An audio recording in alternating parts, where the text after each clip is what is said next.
Hi, I'm Pick1402, aka Taylor, and today I'm going to talk about my boy, well, not my boy, but Baker Mayfield. He played for my Sooners, got my OU shirt on, and I'm so happy for him. But before I begin, I want to talk about what happened yesterday. So, if you guys don't follow college basketball, that's fine, but, uh, but whatever. My Oklahoma Sooners made the NCAA champions. Made the NCAA tournament. They're in the NCAA tournament, which is amazing, awesome. I love it. But there are a lot of Cowboys fans and a lot of fans across the country that are upset about it, and I'm here to clear the air.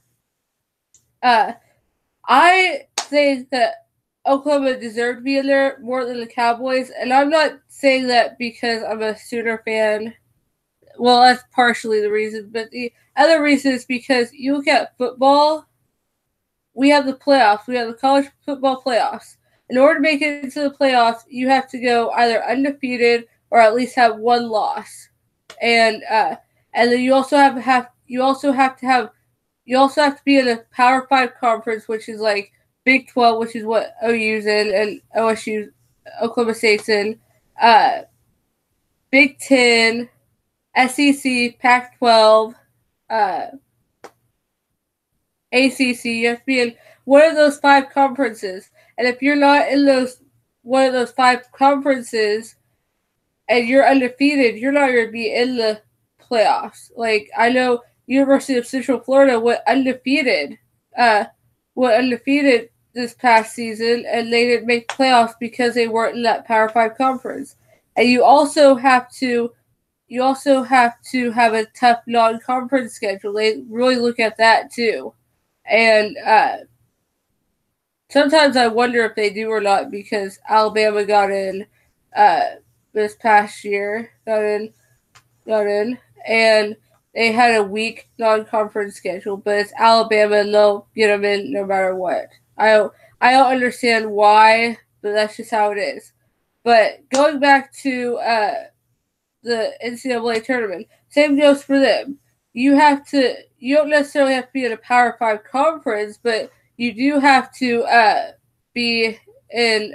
You do have to have a tough non-conference schedule. They really look at that, and Oklahoma State didn't have a tough non-conference schedule. They won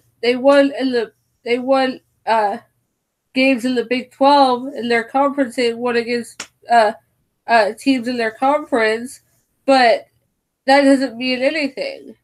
Oh, you can go undefeated in the Big 12, but then non-conference, they could have like the weakest non-conference schedule. That doesn't mean they're going to go into the NCAA tournament. So you have to have a tough non-conference schedule, and Oklahoma State has this issue with their football team and their basketball team picking teams that are not tough. They have weak schedules. Like, they have weak non-conference schedules in football and in basketball. And they do it so they can win every single game, and then when they play OU, they get beat.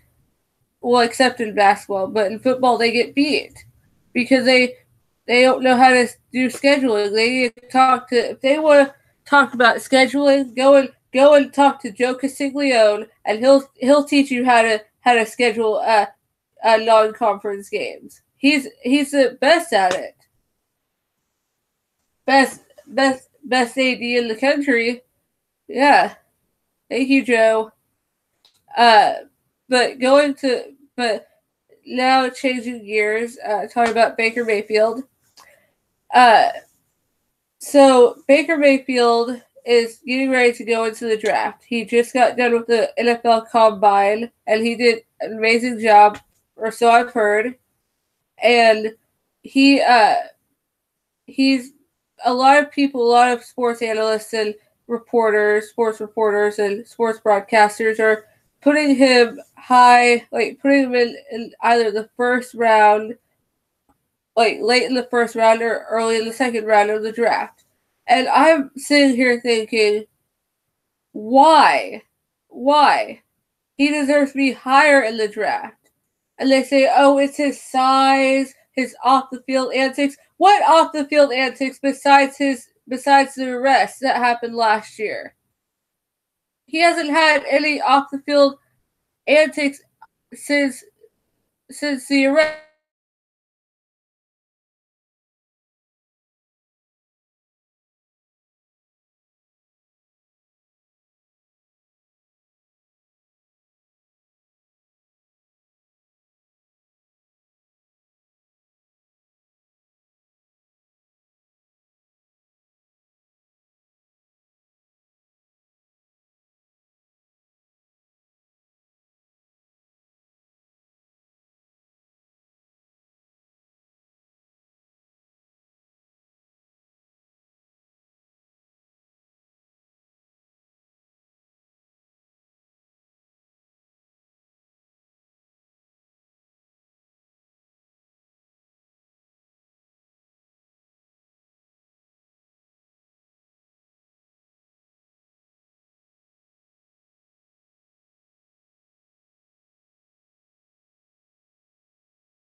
I apologize for that. My internet's been messing up, but Baker Mayfield, like they were talking on the news, on local news here in Tulsa. They were talking with the some of the players. Well, one player in particular, Joel Calcaterra. He's our wide receiver for Oklahoma. Talking to him, and they were asking him about like what it was like during spring practice this year without Baker Mayfield on the field, not having him. And he says it is a little bit different losing a leader like that, but we've done we've done winter workouts without him, so it's like we're kind of used to this vibe, but it is kind of hard when you lose a leader like that, and he was a leader. He was a leader. Like I think whoever gets Baker Mayfield, it's the luckiest person, luckiest team on the planet, because not only are you getting the best player in the country, but you're getting the most hardworking, most dedicated, most loyal, most amazing player in the NFL. From what I've heard, Baker Mayfield would always be like the first and always the last one to leave. He was always working hard because he has this huge chip on his shoulder, because from the time he was in middle school, practically, he was being doubted. He's been doubted pretty much his whole life. He's been told like you're too short to play quarterback. You're too short. You're not good enough. And he went out there to prove like why he was good enough. Like he had like pretty much zero D1 schools recruiting him.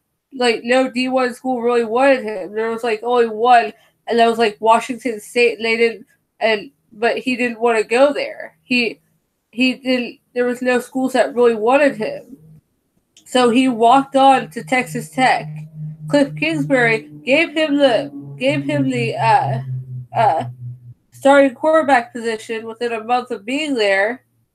Then he turns around and he gets injured at the Kansas game, and then his leg heals up and everything. He recovers from that injury. He comes back to play against OU on OU's home turf at Owen Field, and he thought he was going to play in that game. Cliff Kingsbury is like, no, we're going to use Patrick Mahomes. We're going to use him, and we're going to kind of push him off to the side. And he didn't feel like he belonged there. He didn't feel like he belonged at Texas Tech. So you know what he did? He left Texas Tech went and walked on Oklahoma. Walked on Oklahoma. Did not tell Bob Stoops that he was walking on, because you're not supposed to do that when you transfer schools. Like you're not allowed to do that when you're a college athlete, collegiate athlete, because then you get into huge trouble and you may not earn your scholarship. So he didn't tell Bob Stoops, and he gets to Norman, and uh, the team is having this dinner. They're having this like team dinner or whatnot, and he walks up to Bob Stoops and was like, "Hi, I'm Baker Mayfield, and I would like to play for you." And Bob Stoops was like, "I know who you are." Like Bob Stoops knew who he was, and he had to sit out for a year because of eligibility, which I thought was stupid because he wasn't even on a scholarship. He wasn't even a scholarship player, so why should he be exempt to that rule? And he got but he did get that year of eligibility back, but that's not the point. So he had to sit out for a year. As Sooner fans, we had a terrible season. It was not a fun time to be a Sooner fan, and at that time I kind of understood why. Like I kind of understood how Sooner fans in the '90s felt, because the OU in the '90s was terrible. I'm being completely honest with you, terrible. And then Bob came around and transformed the whole program and made it way better. And so I was like, what's going on? Yeah. And then Baker Mayfield came along. Like he came in 2015 season, and I didn't know who he was because he didn't play during the OU Texas Tech game his freshman year as a Red Raider. He didn't play for him. He didn't play, so I didn't know who he was. Didn't really know who he was, but then I immediately, after watching him play, I immediately fell in love with him. I immediately fell in love with how he played and how he acted on the field, and just the type of person that he was. And then they started, like, all these OU fans, all these Sooner fans rallied for him to win the Heisman, and I got involved. I was like, yes, he deserves the Heisman. Like, give it to him, give it to him. And when they didn't give it to him, I was like really upset. Then a lot of Sooner fans were like, he'll get it next year. Next year rolled around, they gave it to Lamar Jackson, and I was like, what? What? You're crazy. And then this past season, he finally won the Heisman, and I was like, third time's the charm, baby. Third time's the charm. And he finally won it, and I loved his speech. I thought he was humble, and yeah, yes, he's had some on the field issues like the Ohio State game, but a lot of sports analysts agree that they all agree with me when saying that the Ohio State game, that flag planting incident was they were okay with it. They didn't see that it wasn't that big of an issue because it was they had beaten Ohio State had beaten us the previous year, and it was just it was a retribution game for us, and he was just, that's how he is. He was too excited and he let the moment get to him. But really, the way I looked at it was Ohio State had it coming for him. They deserved it because they did it to us the previous year. They did pretty much the exact same thing to us the previous year. Planted their flag on our field, saying their like alma mater or fight song or whatever called Carmen, Ohio on our field in front of our student section, and did all that in front of us and in front of our players in our student section. So it was all fair game. To me, it was all fair. It was fair game. They had it coming. They're the ones that started it, and we just finished it. And they should really rename the horseshoe to Baker's Field. It should be called Baker's Field because he owns that field. He left his mark on that field. And then the Baylor game, the Baylor, like when they were on the field practicing Baylor's on Baylor's field, he said, like, you forgot who your daddy is. I'm gonna have to spank you. They were calling him names and they were like taunting him. So what was he supposed to do? Not do anything about it? No, no, no. You don't. If a bully bullies you or they punch you in the face, you don't just like walk away. You punch them back. You say something back. I mean, that's natural instinct. And then the Kansas game, everyone knows that Kansas had it coming. They started it all. They refused to shake his hand. They were calling him names too. They were cussing him out, including their fans. Their fans were doing stuff too. They if they tackled him, they would hold him down so he couldn't get up. And he was just sick and tired of it. He was sick and tired of of people walking all over him. So he did something about it. Yeah, the crotch grab was a little overboard. He shouldn't have grabbed his crotch, but really he shouldn't have grabbed his crotch, but they had it coming. They had it coming. They started it, so I think it was all fair game. Take out the crotch grab, and no, it was all fair game. And actually, ESPN is the one that was really at fault because they're the ones that kept the camera on him for too long. They were waiting for him to do something, and they caught it at the right moment. And they were like, "Oh, we can't move the camera. We can't move the camera. He's going to do something terrible." They were looking at ways to make him look bad because they all think that he's Johnny Manziel. He is not Johnny Manziel. He is far from Johnny Manziel. Johnny Manziel didn't care about anyone but himself. Baker Mayfield cares about everyone. He's done so much for the Norman community and the state of Oklahoma. He is an incredible human being, one of the nicest human beings you'll ever meet on this planet, and he's just incredible. I love him. I love what he's done as far as like off the field. I've loved besides the drug arrest. Besides the arrest, I've loved like everything else that he's done off the field and how he treats the fans. He treats them with the utmost respect and love and care, and that's what you want. And when you look for a player, and I'm speaking to the general managers, the team owners, head coaches, all the coaches, everyone of these teams, when picking a person to play for your team, go with someone like Baker Mayfield, or actually go with Baker Mayfield because not only because here's what you'll be getting if you pick Baker Mayfield. You'll be getting a passionate, hardworking, dedicated, kind, caring leader with the heart of gold. That's what you will be getting with Baker Mayfield.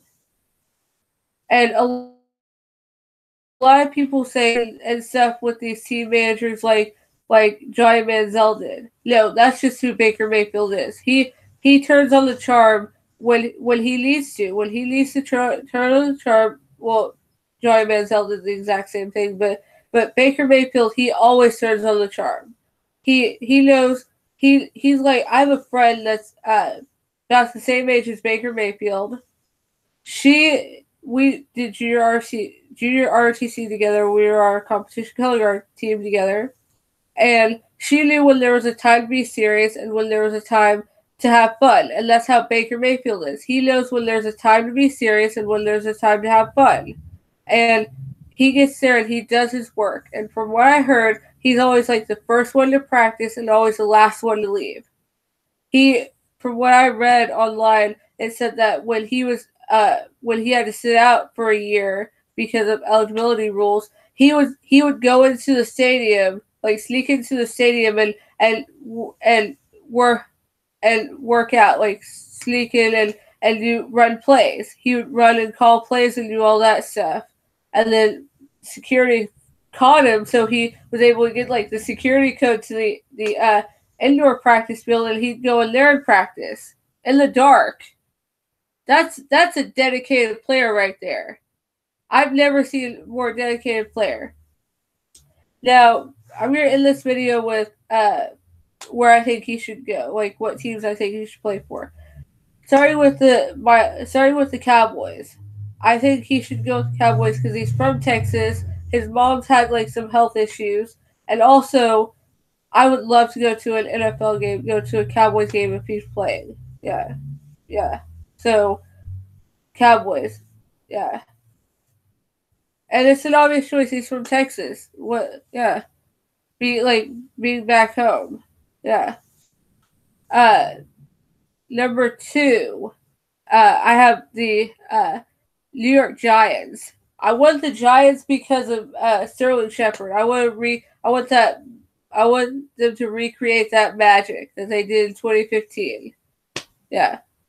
Number three, I have the Los Angeles Rams. I have the Rams because Baker Mayfield talked to coach of the Rams on a flight. He was on a flight, and he almost missed the flight, and so he got on the flight, and he was sitting next to the head coach of the Rams, and was like, and they were talking about like how what the Rams' offense was, and they were like, it's similar to what you've done at Oklahoma. So it's an obvious choice to go to the Rams.